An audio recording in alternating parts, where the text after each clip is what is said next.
Channel का subscribe करवा के लेल लाल बटन का दबाओ और घंटी पर क्लिक करके मैथिली गीतक आनंद उठाओ।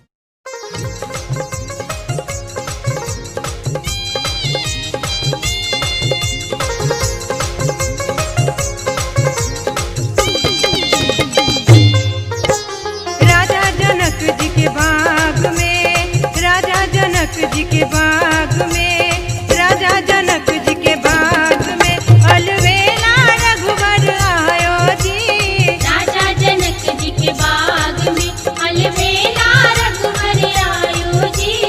राजा जनक जी के बाग में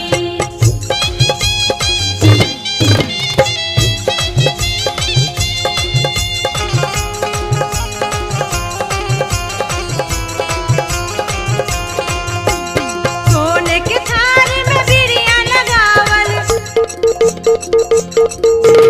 सोने के थारी में बिरिया लगावल, बिरिया चाभन आयो जी। राजा जनक जी के बाग में, राजा जनक जी के बाग